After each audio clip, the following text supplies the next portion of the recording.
completed a book about my research on her. And of course, as an orphan train rider, or yeah, for sure, trying to research an orphan train rider, as somebody asked, it was like, where do you start? How do you even do this? So initially, of course, my research was based on what was really available. So this was how it ended up. And I'll tell you one little story. I'll just show you. This is actually the book that I got published before Christmas as a present to my children and my grandchildren. But I want to tell you this little story because it's a reminder to me about life. So I had done a lot of research on my grandma. And I'll explain. I'm just going to talk about two significant things that I found because of time. Time is limited. But after I got all of this research, one night at 3 in the morning, I woke up and I thought, if you don't write this down now, who is going to know it if you die? And so I got up at 3 o'clock and I wrote till 9:30 in the morning. And that was pretty much the story. Then, of course, there was a little more research, pictures, all that kind of stuff. This was in 2020, about the mid-2020. In November, I got COVID. And I ended up on a ventilator, and my kids twice got the call that they didn't think I would make it through the night. And I remember thinking, once I did make it through the night and got out of the drug-induced coma, that, God darn, it was a good thing I wrote that story down. Because it was all over the place, a lot in my head and a lot in the research. So when I came home from rehab, it's been about 1.5 years since then, that I really worked with a vengeance on getting this book done. So let's talk about what it was that I found and how I found it. I really looked at it, as I'm sure many of you do, if you're addicted to genealogy. It's a puzzle, trying to solve it. And of course, with the issue of adoption, it presents some real challenges. I had the gift, boy, this sure doesn't show up very well. I had the gift of still having the piece of fabric that was sewn to my grandmother's dress. And the only reason I got it was because I was named after her. I'm the only Genevieve in the family.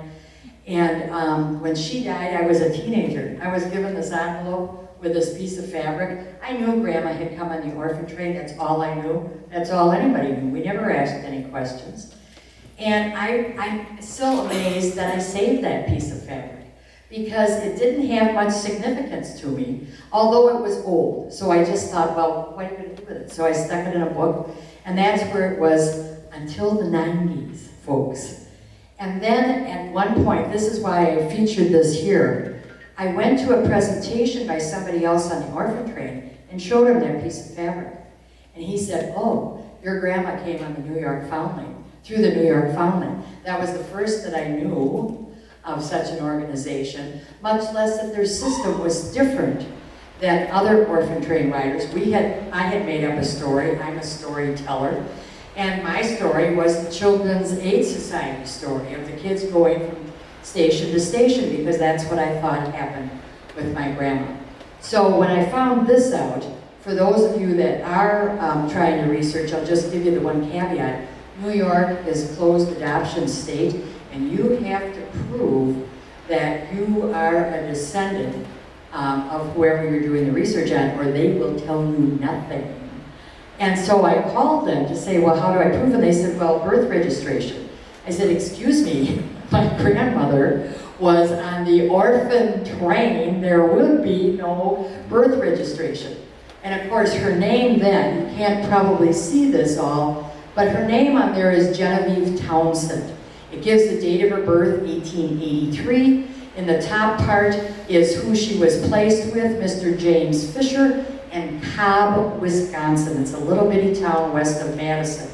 So that was all that I had. But I was able to prove, that my mother was my mother, and this Genevieve, of course, not Townsend, but Genevieve Fisher was my mother's mother.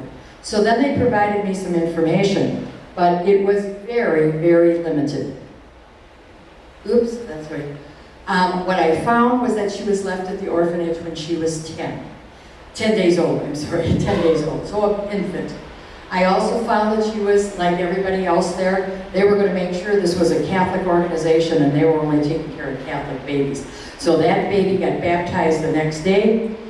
And then the other significant information was when that child was put on a train. And what I found out was that when she was 4 years old, and I got the date that she was put on the train to go to Cobb, Wisconsin.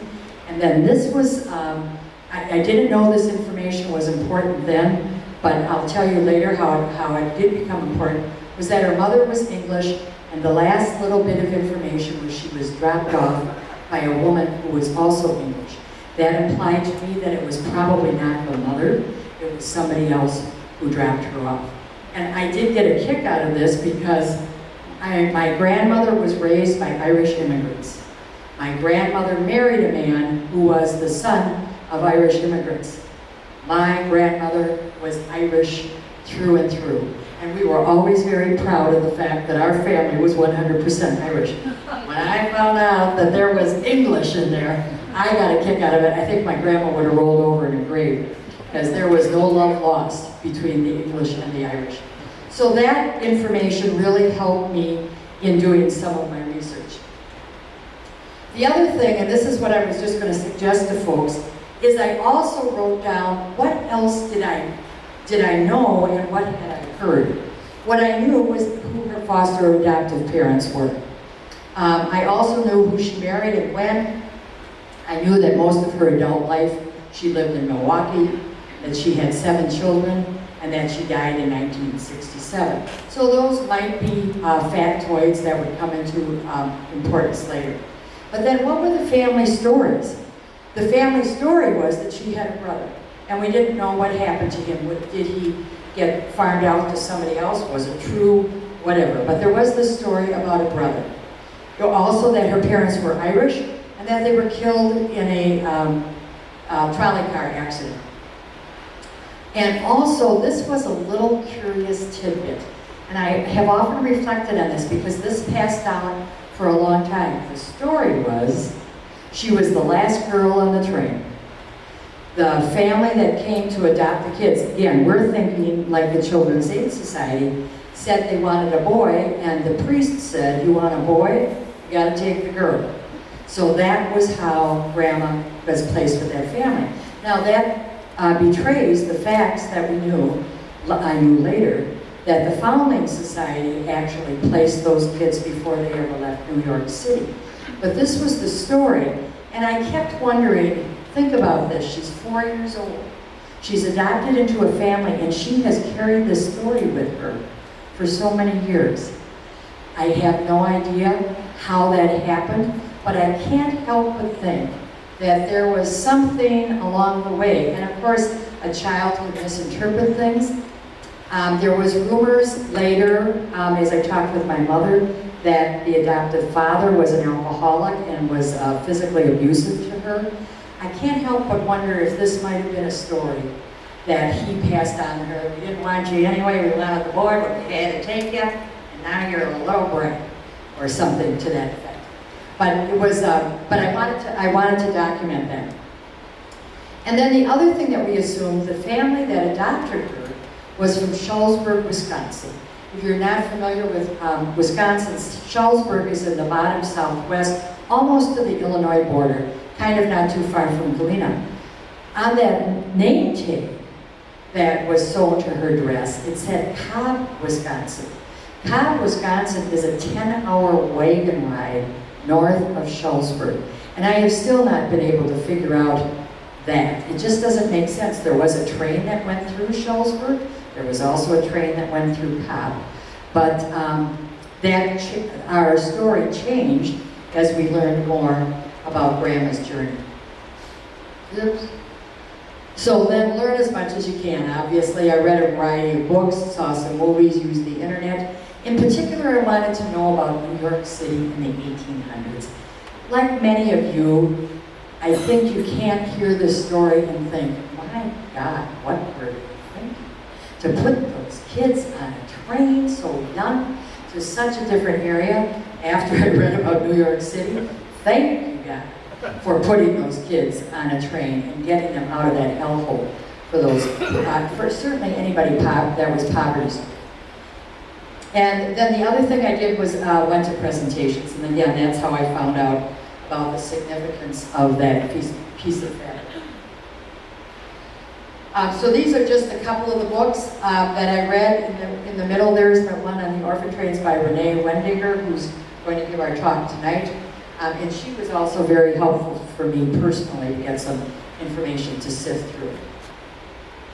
And then the other big thing that I found, and I found this out through Renee, that there's this gentleman in Bozeman, Montana, who has a fascination with trains. Not orphan trains particularly, but trains. And once I contacted him, I gave him the date when Grandma left the Grand Central Terminal in New York City, and he sent me a 3-page letter outlining every single train stop, what train she would be on, that 3-day journey, what it all looked like, which was really wonderful because that was a big who knows. So this is the train journey. On the far right is the Grand Central Terminal in New York City, and to my surprise, I would have thought, of course I'm thinking with my brain from this time period, they would have just gone straight across west to Chicago and then up, right? But no, they went up to Canada, then crossed at Detroit, came back down. I thought maybe there might have been a boat journey in there, going on the Great Lakes, but no, it was all train. Went to Chicago, switched to another train. In Chicago, if you're familiar with it, they switched to a train station that is now where the merchandise mart is right on the river. But at that time, it was the Wells Street train station. Got on that train and then went up towards Madison and then west to Cobb. So this also gave me a little bit more information about the journey. And then that was about as far as I could go. And the question that kept aching in my heart was, who was Grandma's mom and why was she left at the orphanage? So I found by this time DNA was available, and I got all these DNA matches, but I had no idea what to do with that DNA match.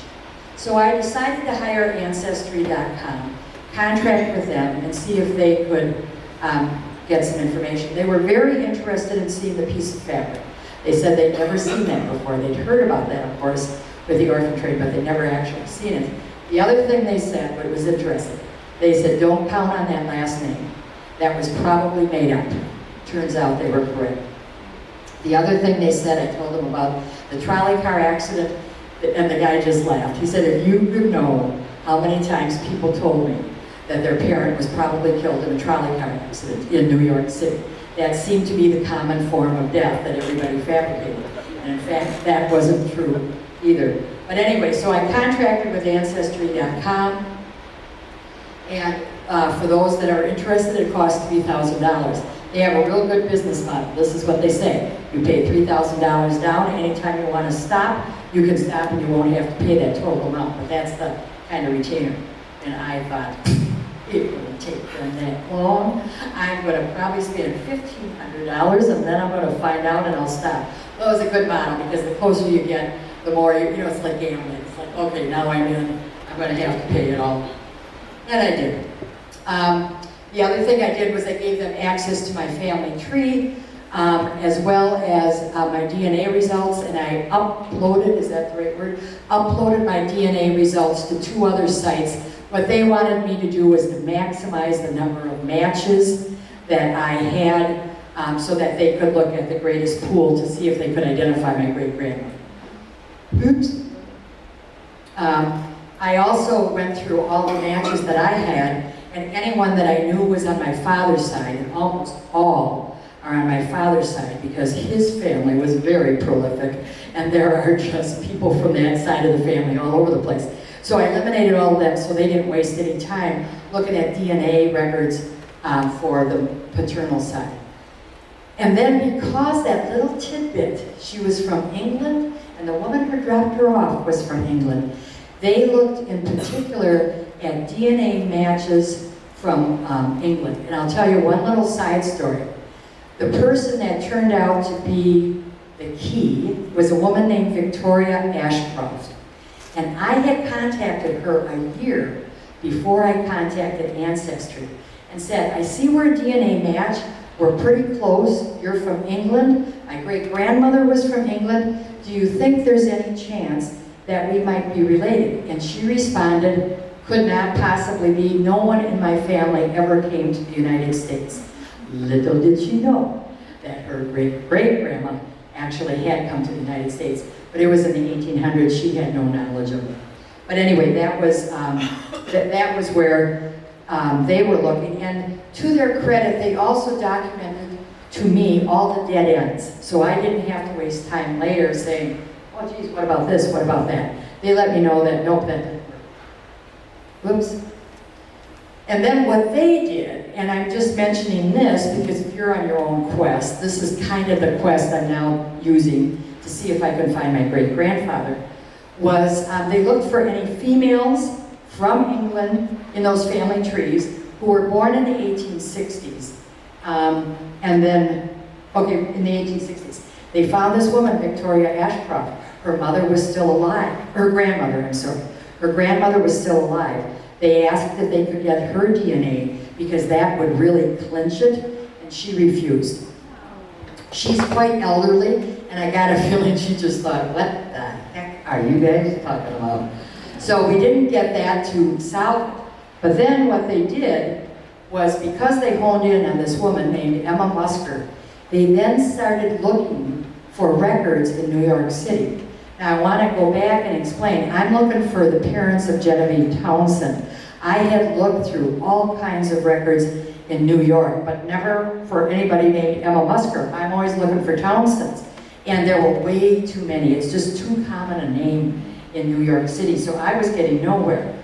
Well, they looked for Emma Musker, and on Christmas Eve, they sent me an email. This was in 2019, and they shared with me the birth registration for Emma Musker's daughter.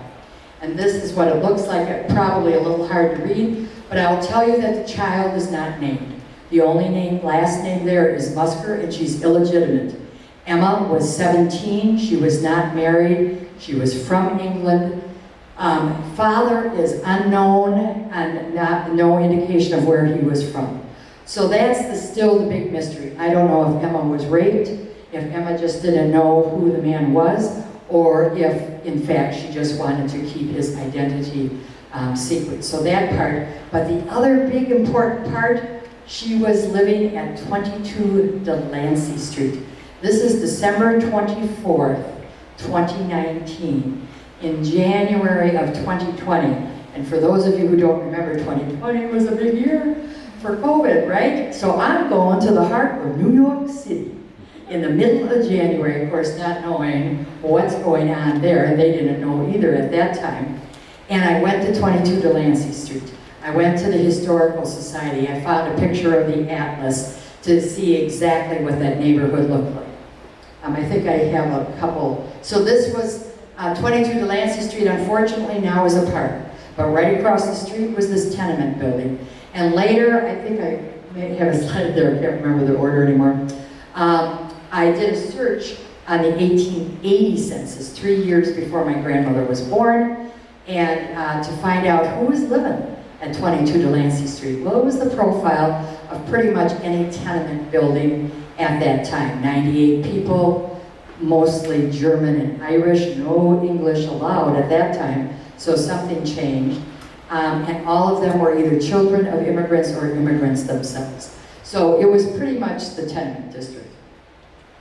This is the from the New York Historical Library. I found this atlas, and again, this doesn't show up very well here, but it pinpoints exactly where 22 Delancey Street was. So I was able to walk that neighborhood, walk those streets, get a sense of what it might have been like at that time period. And then, as I mentioned, I'm sorry, I didn't know I had the slide still.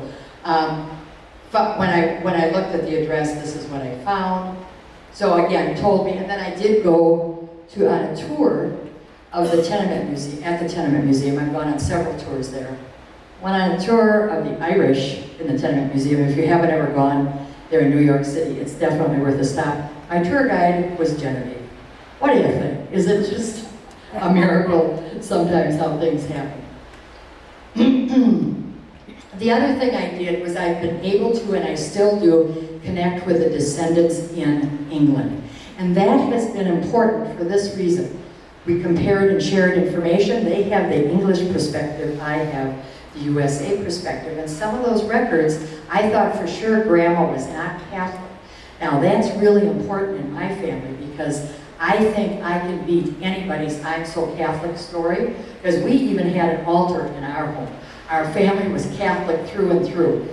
I assumed, and based on the records, that she came from a congregational church, which would not be uncommon in England. But in fact, the descendants told me, no, those records were kept by the congregational church, or whatever it is that they call the Church of England. But she was in fact Catholic.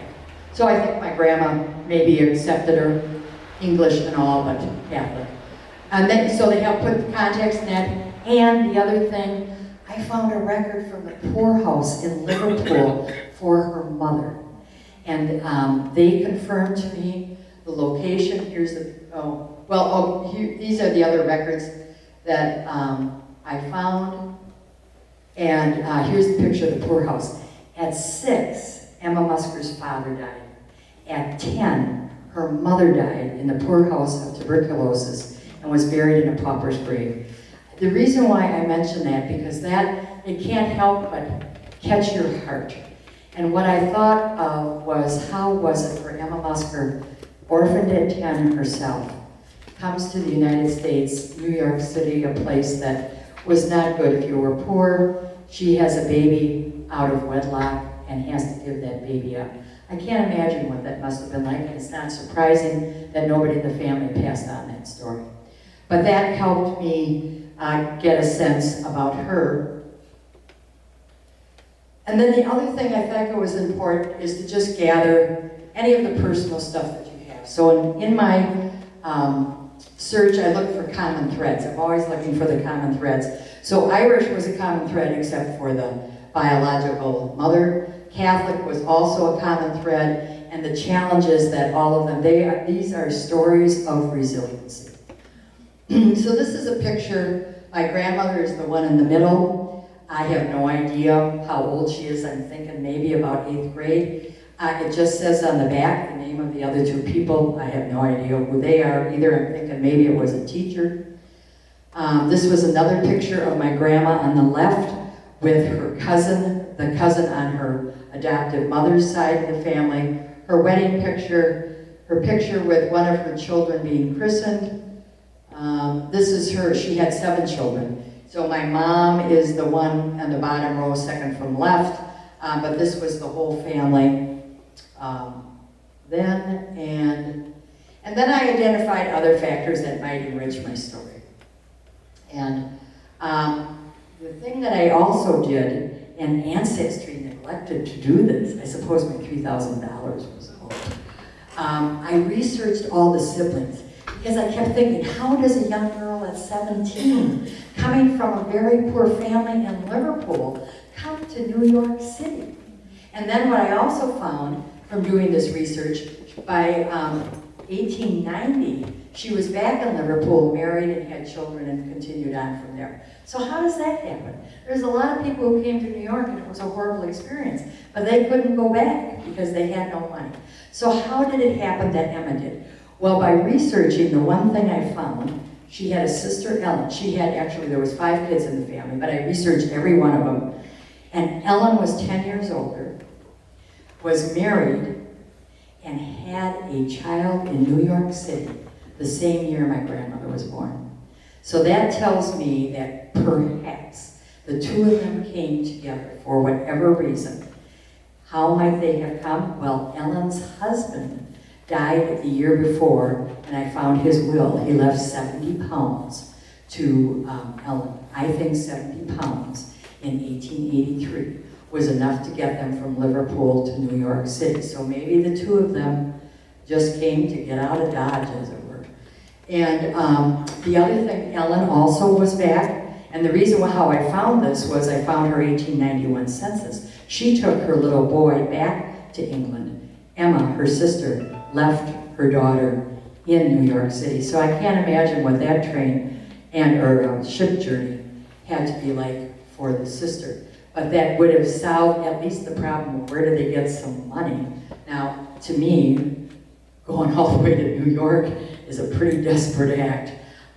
If you're pregnant and have a child, I think you could have gone to London maybe, but that's all I know. I have not been able to find any passenger lists for either of them, and I've asked the families in England if they can find anything of them coming back to Liverpool, and none of us can, so I don't know if they were stowaways or what. Again, the Tenement Museum really helped me better understand what life was like for an immigrant. Castle Garden was also a great resource because at the time, 1883 or whenever it was that she came over, she would have gone through Castle Garden. And so these are just a couple pictures. This is a barge loading up all the immigrants from a ship to come to Castle Garden. I have been there. This is what it looks like. Unfortunately, this didn't transcribe here, but just some interior pictures. And then finally, after I got all of this done, got the book written, I commissioned, with no pay, my brother to write a song about the orphan train. He lives up in Calgary, Canada, but he loves music and recording. So I'm going to treat you to a little train ride. There's a little prelude here to just kind of get you into the mood, as it were. So take a train ride with my brother and me and my grandma.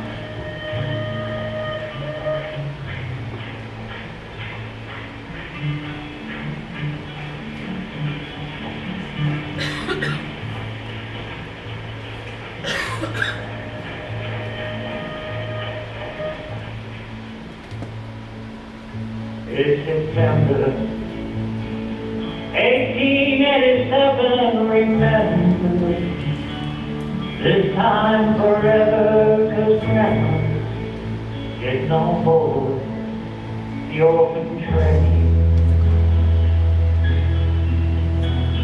There was no time for hugs and goodbyes to me. New York's sky, she was out of us, she was out of there. Haven't been to place friendless on a train, all in hardship. She was just a child who just turned 4. Engine number 3 out of Manhattan, a Mercy train for the ill-begotten. As sad as this is, that's how sad it was. It's a journey in a rail car full of young and westbound downtown southern Wisconsin. She made it this far, and she just kept going. Sewn into the helmet of a goodbye dress, a slip of fabric, it's all we have left. It told who she was, where she's going, who's picking her up. She was born, then a little scared, searching faces, someone you cared, and that's when a guardian angel appeared. Hallelujah.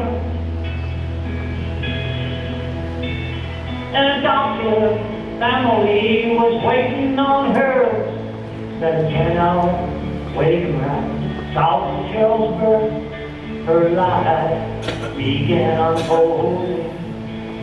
Whose hand would she be holding? We all carry inside us the people that came before us, the ones you need to look back just to see. Ones like Genevieve, her descendants this. And so much became, we're simply links in a human chain. But where would we be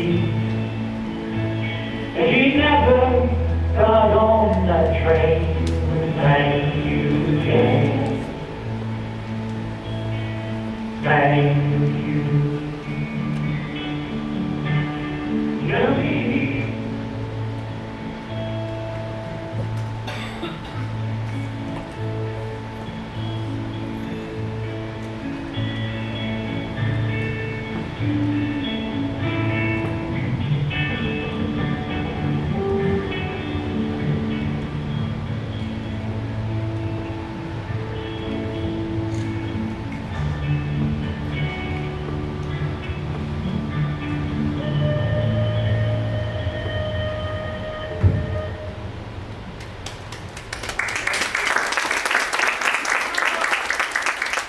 One last thing, I did do a handout that's more detailed about the research for somebody who's kind of thinking about research. Maybe my story would help.